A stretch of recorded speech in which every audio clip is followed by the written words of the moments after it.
Moutena Liboso, Monsieur le Président, et Zali Boye. Le nom Tshisekedi, candidat à la présidence de la République, depuis 1990 au début de la démocratie, Tshisekedi tenait le poste du Premier ministre. Ambition Nini et Tindio Lelo, qui ont changé de position au comme candidat à la présidence de la République, Moutena Liboso, où il y a souvent la Tshisekedi a toujours opté pour la formation du gouvernement et pas chef de l'État. Qu'est-ce qui a poussé Tshisekedi aujourd'hui de changer son point de vue pour devenir candidat à la présidence de la République? Il y a une conférence nationale souveraine et Outaki Liboso Namboka Bénin. Et c'est là qui moyen pour les Africains qui avaient connu des dictatures de mettre fin à leur dictature pour suivre des régimes démocratiques. Yango après Bénin, la Banza a suivi le Congo, Brazzaville, le petit Congo. Après le Congo, c'est comme ça que les Congolais, pour la Bisso, tout Bandimpe, le Congo, il y a une conférence nationale souveraine.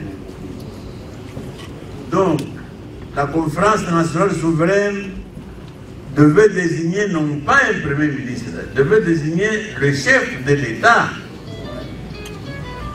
Mais le coup n'est pas dans Bisso, Mobutu Alinga quitté.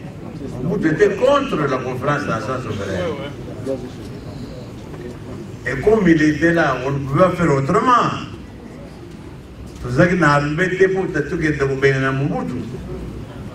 C'est comme ça qu'on s'est contenté qu'on dit, bon, il n'a qu'à rester président théorique, mais le vrai pouvoir, il faut qu'il y ait un premier ministre.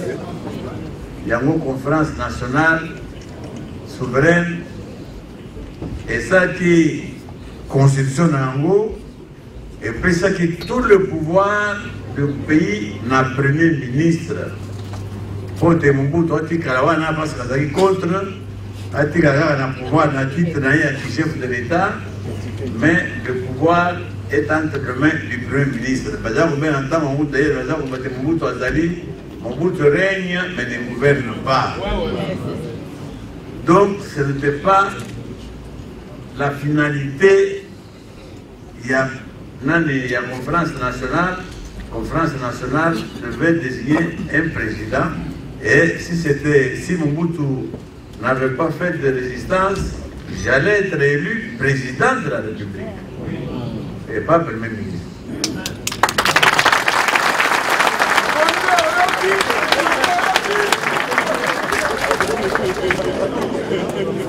Bonsoir Président.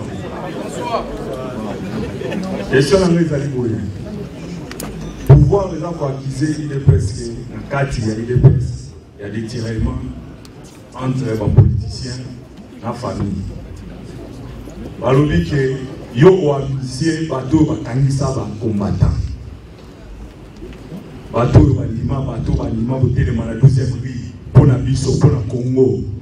Bateau bakangisa bango na police. Yo oamisier bango. Et loko ni sali o administrer bango bazonga na nako. Question na yango.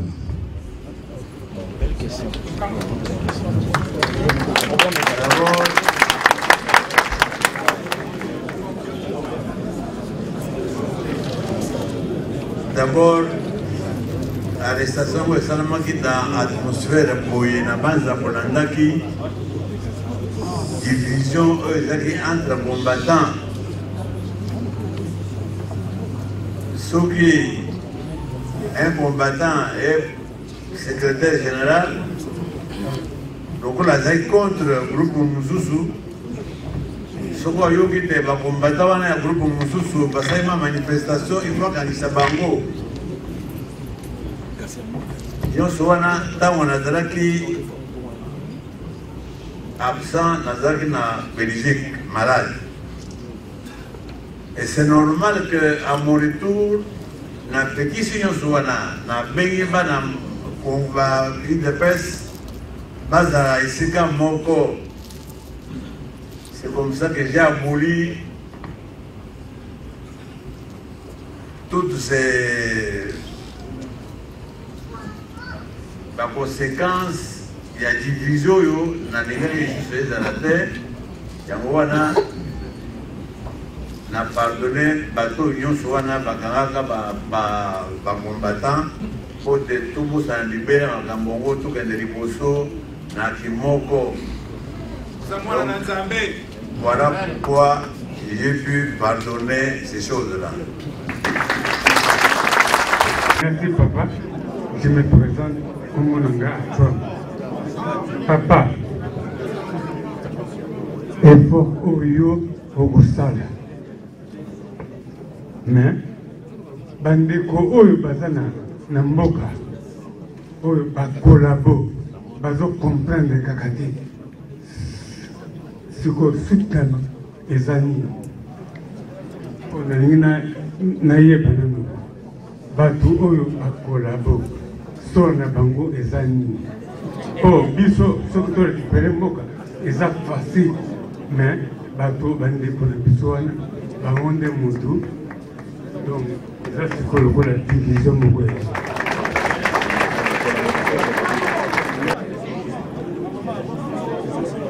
bakolabo d'abord bazaba na mboka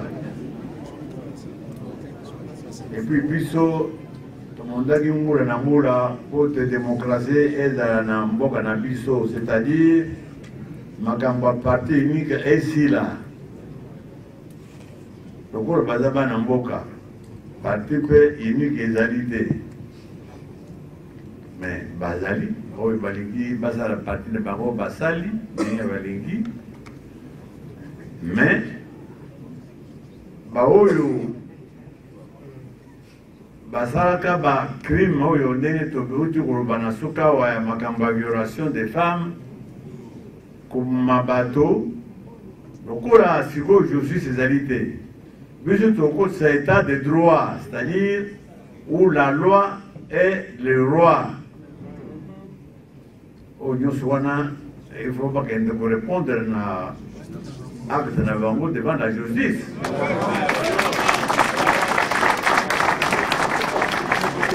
Bana mboka mbote. Bana mboka mbote. Papa Tshisekedi mbote. C'est sa question d'ailleurs. Question ezali te. Question ezali boye. Papa Tshisekedi tozilaki moment oyo pendant longtemps. Lelo yo tomoni yo. À vous attendre ndenge opesi biso situation ya mboka biso na ina question te. Tika naloba na. Question na yo s'il vous plaît. Question. Alors, ce qui est question parce que vous dites au matin. Question zali boy papa. Toyoki yo ndenge opesi biso situation ya mboka. Elingi oloba ke nzela ezali molai mpona accomplissement ya makambo oyo tozokende na yango en tant qu'élection. Yo ozali na armée te po tobengana baennemi na manduki. Mais armée na yo ezali monoko na yo, makasi na yo na monoko. Ya peuple. Soki tokomi ke élection esalami te. Ordre nini yo kopesa oyo ezali lokola armée. Ebisa biso ordre nini yo kopesa oyo eleki armée na makasi. Merci. Merci.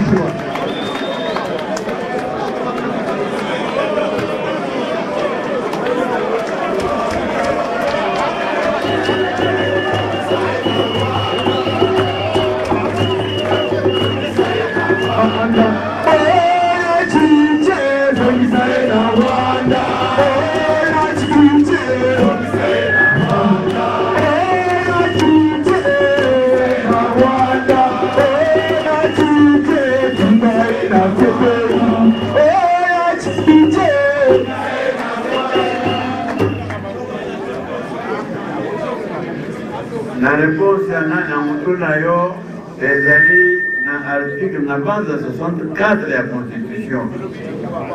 Constitution où il y a un Sikoyo, où il y a le Congo, il y a le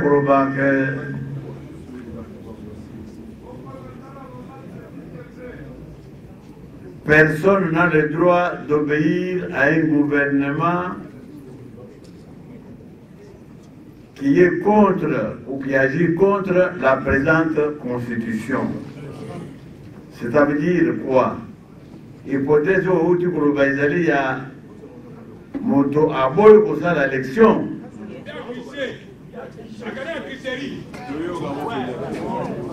Et les alignés vont tricher ce qui est le peuple, parce que c'est nous les souverains. En début d'élection, c'est ça, tricher. A une confiance dans le côté. Au salaire arbino, ils ont mascarade. Ils ont contre. Mais il faut nous voir. Parce que l'article 64, il y a ce qu'il y a pour le bas. Le peuple n'a pas le droit de lui obéir. Donc, il faut qu'il ait.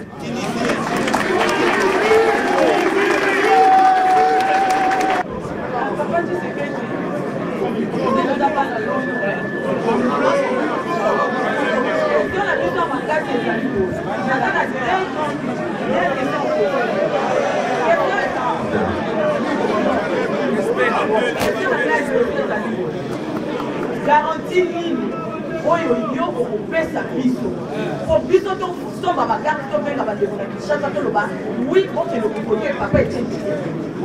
Deuxième question ezali bagarde fulu nini oyo yo okoasire biso po biso tolingi mpe toza na besoin ya vraie révolution, toza na besoin ya changement biso bana lor. La question na ngai yango wana. Merci beaucoup.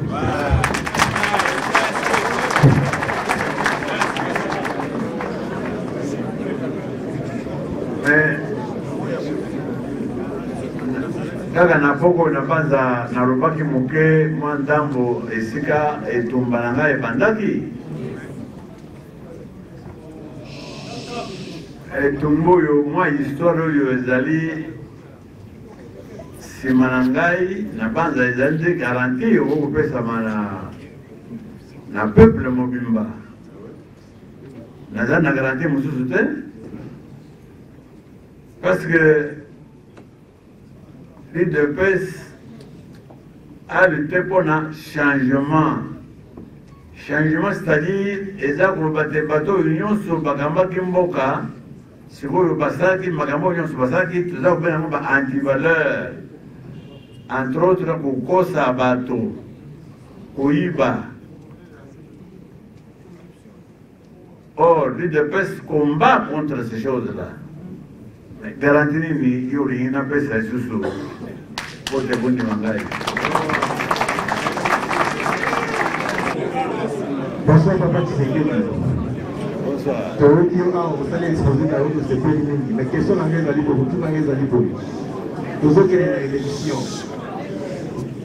Papa ya mboka kuna ba changer constitution et le mot loi électorale et le mot na deux tours et comme na tour moko. Mais tu as dit que dans les circonstances à tout le monde, il faut que l'on ait un baninga. IDPS ou Papa Tshisekedi à l'Obinini.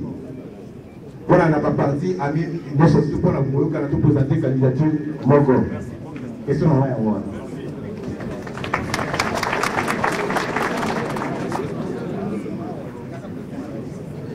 Papa qui se disent de l'opposition. Tout de suite au Koutani, tout de suite au Kani sur le principe, il y a candidat Moko.